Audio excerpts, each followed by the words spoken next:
ये कहानी एक राजगुरु की काफी पुराने जमाने की बात है।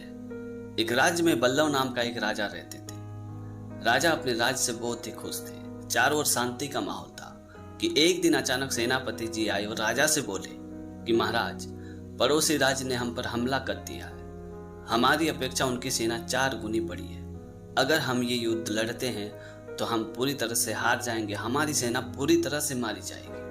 और अगर हम उनके सामने आत्मसमर्पण कर देते हैं तो कम से कम हमारी सेना तो बच जाएगी। ये बात सुनते राजा ने कहा कि सेनापति जी, आप हमें कुछ समय का मोहलत दीजिए, मैं आपको सोच के बताता हूँ। उसके बाद राजा एकांत में होकर सोचने लगे, बहुत ही चिंता में पड़ गए। तो वहां के राजगुरु ने राजा से पूछा कि क्या बात है राजन, आप इतने चिंतित क्यों लग रहे हो। तो राजा ने राजगुरु को सेनापति के बारे में सारी बातें बताई।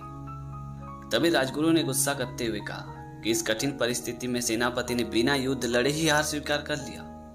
ऐसे सेनापति को कार्य से निकाल दीजिए अथवा उन्हें कारावास में बंद कर दीजिए।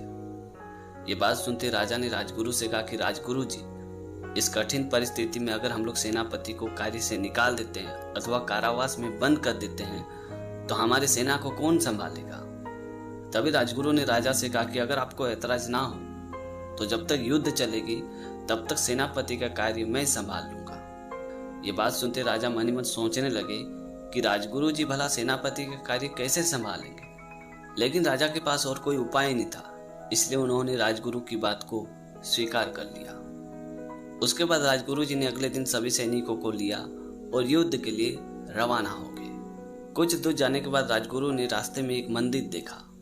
तो राजगुरु जी ने सभी सैनिकों से कहा कि आप लोग थोड़ी देर प्रतीक्षा कीजिए, मैं मंदिर से भगवान से ये पूछ के आता हूँ कि इस युद्ध में हमारी जीत होगी या हार। राजगुरु की ये बात सुनते सभी सैनिक जोर जोर से ठहाका लगा के हंसने लगे और कहने लगे कि राजगुरु जी, भगवान भी भला किसी से बातें करते हैं क्या। तभी राजगुरु ने मुस्कुराते हुए कहा कि हम लोग संत महात्मा आदमी हैं, अक्सर हम लोग भगवान से बातें करते रहते हैं। और ये बोल के राजगुरु जी मंदिर के अंदर गए और थोड़ी देर बाद वापस आके सैनिकों से बोले कि अगर इस मंदिर से हमें रोशनी दिखाई देती है तो हम युद्ध में जीत जाएंगे, और अगर इस मंदिर से हमें रोशनी नहीं दिखाई देगी तो यकीनन ये युद्ध हम लोग हार जाएंगे। ये बात सुनते सभी सैनिक मंदिर की ओर नजरें गड़ाए बैठे बैठे देख रहे थे। जैसे जैसे शाम ढलने लगे उस मंदिर से रोशनी दिखाई देने लगा। उस रोशनी को देख के सभी सैनिक बहुत ही खुश हो गए।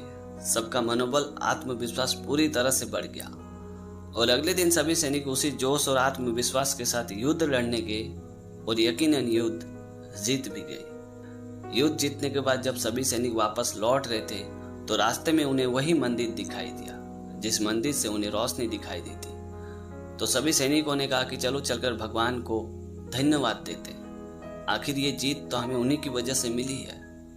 ये बात सुनते राजगुरु जी ने सभी सैनिकों से कहा कि भगवान को धन्यवाद देना है तो दे दो, इसमें कोई बुराई नहीं है, लेकिन ये युद्ध आप लोग भगवान की वजह से नहीं बल्कि खुद की वजह से जीते हो।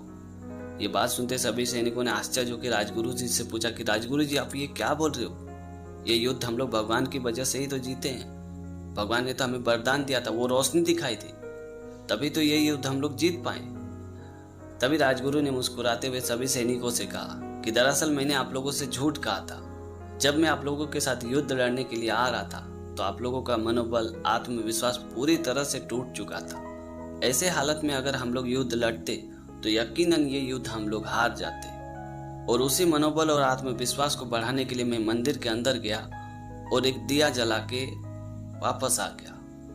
दिन के उजाले की वजह से वो दिए की रोशनी हमें दिखाई नहीं दे रही थी, लेकिन जैसे जैसे शाम ढलने लगी, अंधेरा होने लगा तो वो दिए की रोशनी हमें दिखाई देने लगी। और उसी रोशनी को देख के आप लोगों का मनोबल, आत्मविश्वास पूरी तरह से बढ़ गया और इसी वजह से आप लोग ये युद्ध जीत गए।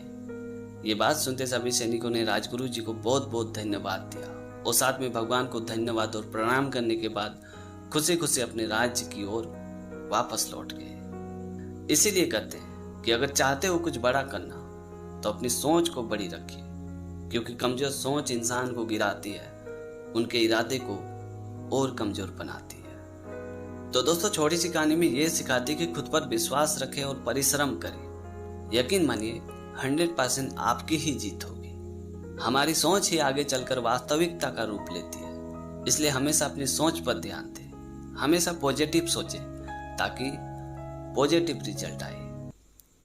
ये कहानी एक बेवकूफ़ की। सुबह के 11 बज चुका था। एक फैक्ट्री में जोरों शोरों से काम चल रही थी। सभी कारीगर अपने अपने काम में लगे हुए थे। तभी उस फैक्ट्री का ओनर वहां आया और उसने देखा कि एक आदमी चुपचाप वहां खड़ा है, कुछ भी काम नहीं कर रहा था और बिना टेंशन का इधर उधर देख रहा था, जबकि बाकी कारीगर बड़ी ईमानदारी से अपने अपने काम में लगे हुए थे। ये देख के उस फैक्ट्री के मालिक को बहुत ही गुस्सा आया और उसने उस आदमी को अपने पास बुलाया।